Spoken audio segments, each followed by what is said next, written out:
아침 일찍 일어나 출근을 준비하던 다나는 자기보다 먼저 일어나 있는 딸 홀리를 보았습니다. 시험 때문에 공부하려 좀 일찍 일어났다는 그녀를 대견스럽게 쳐다본 그는 용돈이 필요하냐고 물었습니다. 미소 짓는 딸의 배웅을 받으며 출근했던 다나. 이것이 그가 보았던 살아있는 딸의 마지막 모습이었습니다.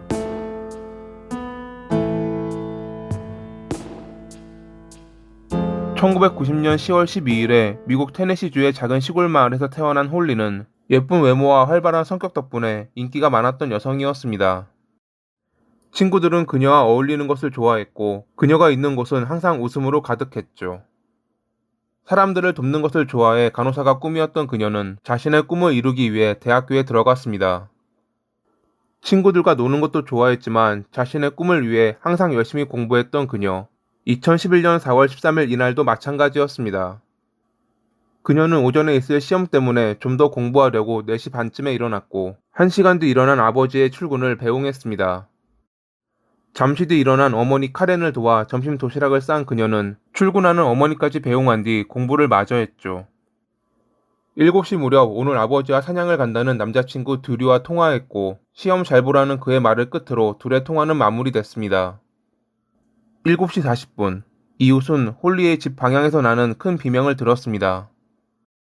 심상치 않음을 느낀 이웃은 집으로 돌아가 어머니에게 말했고 그녀는 카렌에게 전화해 이 사실을 알렸습니다.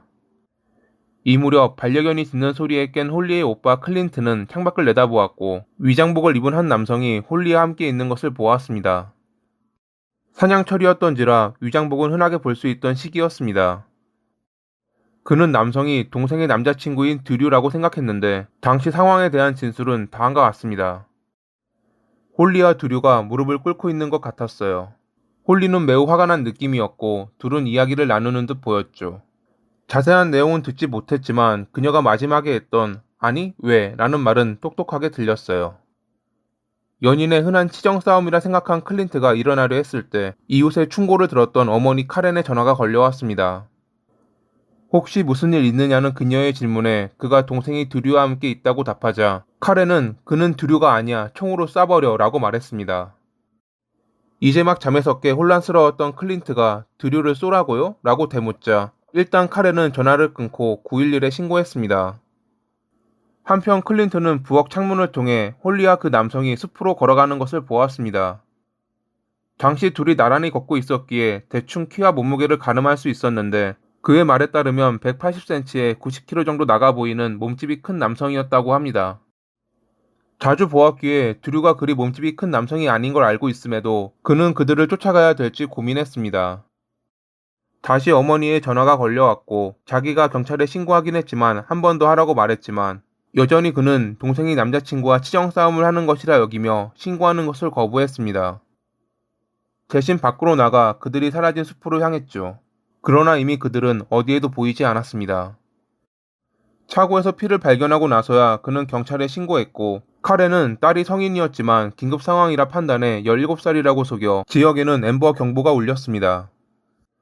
경찰은 그녀와 남성이 사라진 방향으로 경찰견을 동원해 추적했는데 숲을 지나 이어진 벌목장에서 그녀의 흔적이 끊겼습니다. 여기서부터는 차로 이동한 듯 보였죠.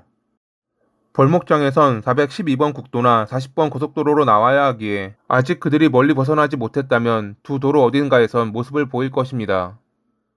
하지만 경찰은 이를 알고 있음에도 검문하지 않았고 훗날 이로 인해 많은 이들의 비난을 받았습니다. 차고에서 발견된 핏자국이 홀리의 피라는 것이 확인되자 많은 지역 주민이 그녀가 납치됐다고 생각하며 수색을 도왔습니다. 실종 하루 만에 FBI까지 동원되며 많은 인력이 투입됐고 주지사는 그녀가 안전하게 돌아올 수 있는 정보를 제공하는 이에게 보상금을 주겠다고 약속했습니다. 벌목장에서 홀리의 집까지 이어진 길은 외지인이면 찾기 힘든 지형이라 경찰은 범인이 지역 주민들 중에 있을 것이라 여겼습니다. 그녀의 남자친구인 드류는 용의자 중 한 명이었지만 그는 그 시간에 다른 사람들과 사냥했다는 알리바이가 있었기에 곧 제외됐습니다. 그녀와 좋지 않게 헤어진 전 남자친구 블레이크 또한 의심받았지만 그에게도 알리바이가 있어 제외됐죠. 실종 11일째 되던 날 자원봉사자들에 의해 641번 고속도로 근처 풀밭에서 그녀의 핸드폰이 발견됐습니다. 그리고 1마일 정도 떨어진 지역에서 심카드도 발견됐죠. 경찰은 GPS 기록을 통해 당시 동선을 확인할 수 있었습니다. 그들이 움직인 길들은 지역 사람들만 아는 시골길이 많았기에 경찰은 범인이 지역 사람이라고 다시 한번 확신했습니다. 그러던 중 경찰은 폭력 등 여러 전과가 있던 잭이라는 남성이 범인이라는 정보를 얻게 됩니다. 이 정보는 잭의 동생인 딜런으로부터 나왔는데 그의 말에 따르면 홀리가 실종된 날 잭의 집에서 그녀와 함께 있는 형을 보았다고 합니다. 그는 형이 그녀를 묶고 성폭행하는 것을 보았고 그것을 비디오로 찍었다고 주장했습니다. 그리고 그 옆에는 형의 친구인 제이슨도 함께 있었다고 말했죠. 딜런이 정신적으로 장애가 있었고 그가 말한 비디오는 끝내 발견되지 않았지만 경찰은 잭이 범인이라 확신했습니다. 그는 여성들에 대한 폭행을 비롯해 약물 소지, 약물 제조 및 판매 등 여러 나쁜 짓을 하고 다녔던 남성이었습니다. 19살 때는 어머니가 돈을 안 준다며 총을 쏘아 상처 입히기도 했죠. 경찰은 잭과 제이슨, 그리고 그녀를 납치하는 것을 도우진 않았지만 범행을 저지르는 것을 보았다는 딜런까지 연행해 신문했습니다. 잭과 제이슨은 범행을 부인했습니다.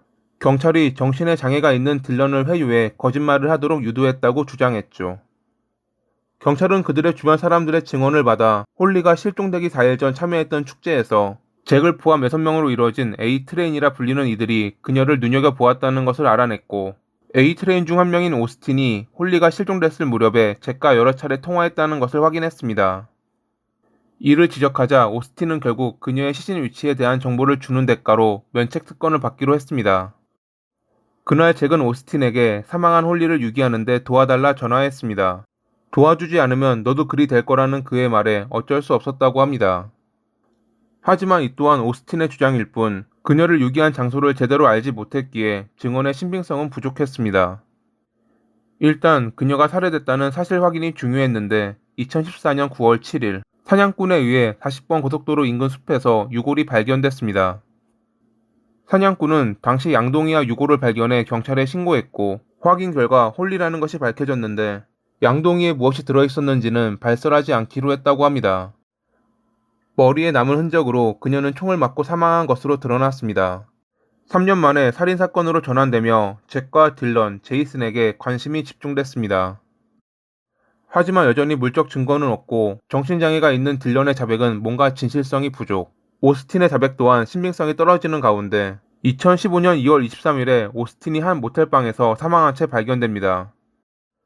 그는 스스로 목숨을 끊은 것으로 결론났고 그의 변호사는 경찰의 억압적인 조사를 비난했죠. 경찰에 대한 비난이 거세지는 가운데 제이슨이 갑자기 모든 범행을 자백합니다. 그는 범행 당일 아침에 마약을 사러 오스틴에게 갔는데 그가 어떤 물건들을 불태우고 있었고 그 모습을 잭과 딜런이 지켜보고 있었다고 합니다. 그리고 오스틴의 트럭에는 움직이지 않는 홀리가 있었죠. 왜 그랬냐는 그의 질문에 그들은 그녀가 먼저 덤볐다고 주장했습니다. 그들은 평소 알고 지냈던 홀리의 오빠 클린트에게 마약 만드는 법을 가르치기 위해 아침 일찍 그의 집에 갔습니다. 이에 대해선 클린트의 그들을 모른다는 주장과 그가 두려워 거짓말한다는 그들의 주장이 엇갈렸지만 일단 그들의 말에 따르면 학교에 가려고 나왔던 홀리가 그들을 보자마자 떠나라고 했다고 합니다. 말다툼은 몸싸움으로 이어지며 그들은 그녀를 제압했습니다. 이 과정에서 차고에 그녀의 피가 떨어졌죠. 그 후 그들은 그녀를 아지트로 데려가 성폭행했는데 그녀가 도중에 기절하자 사망했다고 생각했습니다. 그녀의 물건들을 태우는 사이 제이슨이 마약을 사러 아지트를 찾아왔고 그들은 그에게 유기를 도우라고 위협했습니다. 그들은 강에 유기할 생각으로 40번 고속도로 아래에 있는 외딴 장소로 이동했습니다. 그녀가 수면으로 떠오르지 않도록 내장을 제거하려 했는데 그녀의 몸을 건드렸을 때 아직 살아있다는 것을 확인했습니다.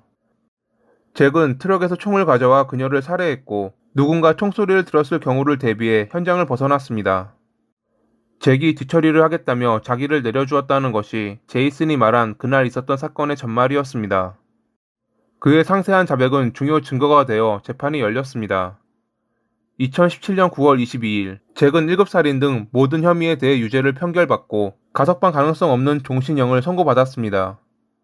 딜런의 경우 7살인을 조장한 혐의로 15년, 납치 혐의로 35년을 받았고 제이슨은 유죄 협상의 대가로 그들에게 불리한 증언을 했기에 감형받아 2020년 9월 16일에 풀려났습니다. 잭과 딜런은 지금도 자신들이 무죄라고 주장합니다. 그들의 어머니는 딜런이 자백을 강요받았고 경찰이 그가 정신적으로 장애가 있다는 것을 이용했다고 생각하죠.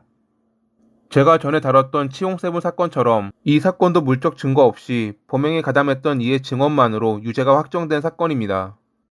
물론 편파적으로 재판이 진행된 치홍7 사건과 궤를 달리하긴 하지만요. 홀리의 오빠 클린트의 대처 및 증언도 좀 이상하긴 합니다. 전화로 대뜸 남성을 쏘라고 했던 어머니 카렌도 그렇고요. 이 사건 역시 우리가 모르는 어떠한 진실이 감춰져 있을까요? 만약 그렇다면 꼭 언젠가는 밝혀지길 바라며 이만 마칩니다. 오늘도 시청해주셔서 감사합니다.